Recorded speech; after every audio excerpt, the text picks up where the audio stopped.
અમારા વિસ્તારના અલગ અલગ સોસાયટીના બધા બબે 3-3 બહેનોને લઈને આવ્યા છીએ, વધારે બહેનોને લઈને નથી આવ્યા. અમારે ખાલી રજૂઆત કરવી હતી. અમારે લગત અધિકારી વોટર વર્ક્સના શાખાના જે નરેશભાઈ છે એમને રજૂઆત કરવી હતી, પણ એમને એમ કહી દીધું કે હું મિટિંગમાં છું, પણ મિટિંગમાં નથી. ફોટો દેખાડો એ મિટિંગમાં નહોતા, એટલે અમારે કમિશનર સાહેબ પાસે રજૂઆત કરવા જાવી પડી. એટલે કમિશનર સાહેબને કીધું કે ભાઈ આવી રીતે વોટર વર્ક શાખાના સાહેબે એમ કહી દીધું મિટિંગમાં છું, પણ એ મિટિંગમાં નહોતા, મારી હારે જ હતા. પાછળથી સીડીમાં મેં એનો ફોટો પાડી લીધો. કમિશનર સાહેબ કે સારું નહીં, કે હું તમે નસીબદાર છો, મને રજૂઆત કરો. પછી અમે એને રજૂઆત કરવા બેઠા ને એટલે એને બધા મીડિયાવાળા ભાઈઓને બહાર કાઢ્યા. જો મીડિયાવાળા ભાઈઓ અંદર હોત ને તો ખબર પડે કે કમિશનર સાહેબે જોઈએ ખાલી એમ કીધું કે જોવડાવી લઉં છું, બીજું કાંઈ અમને સંતોષકારક જવાબ નથી દીધો.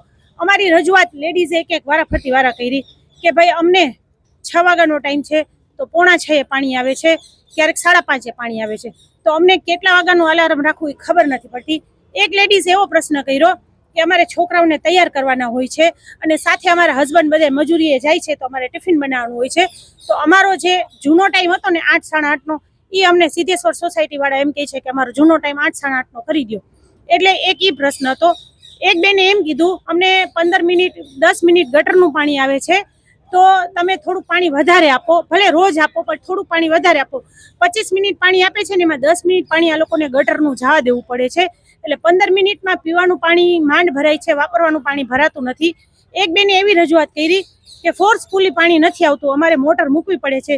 હવે અમે બહેનો બાંધડા બાંધી છીએ, ટિફિન બનાવી છીએ, બ્રાસપાટના કામ કરી છીએ, અમારા હસબન્ડ મજૂરીએ જાય છે, તો મોટરનું અમારે લાઇટ બિલ બહુ આવે છે, તો અમને ફોર્સફુલી પાણી આવે એવું કરી દો અને સમય થોડોક વધારી દો 1 કલાકનો. એટલે અમે સાહેબને એમ કીધું કે સાહેબ આ સાહેબનો વાંક છે, એના ઉપર કાર્યવાહી કરો. બીજું જે તે વાલમેન છે એની ભૂલો છે, તો સાહેબ અમે વાલમેનનો ફરિયાદ કરીને તમને વિડીયો ઉતારીને દેખાડી.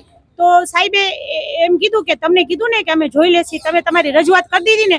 મેં કીધું સાહેબ અમે 5 પેઢીથી અહીંયા રહી છે, અમને ખબર છે કે જામનગરમાં શું શું હાલે છે. તો કે તમે 5 પેઢીથી લ્યો છો, તમે કંટાળી ગયા છો, તો હું તો 2.5 વર્ષમાં અહીંથી ફૂલ કંટાળ્યું છું, હવે હું અહીંથી જાઉં તો સારું. તમને મીડિયાવાળા ભાઈઓ હોત તો તમને ખબર પડત. તમે સાહેબનું ફૂટેજ કઢાવો, એ કે હું 2.5 વર્ષમાં અહીંયા કંટાળી ગયો જામનગરથી. તો ભાઈ તમે કંટાળી ગયા હતા તો તમને ગામડામાંય મૂકે, તો તમે ભણ્યા શું કામ? તમે આ દરજાનું ભણ્યા છો તો તમારે ગામડાના કામ એ કરવા પડે, ગમે એ કામ કરવા પડે. તમે જામનગર સિટીથી કંટાળી ગયા છો, આ કઈ તમારી વ્યાજબી વાત છે? અમે કોર્પોરેટર છીએ, અમે રજૂઆત ન કરી શકી અને સીધા સિક્યુરિટીને કહી દીધું કે બહેનોને લઈ જાઓ. એટલે આ શું બહેનો કોઈ સારા ઘરની બહેનો નથી?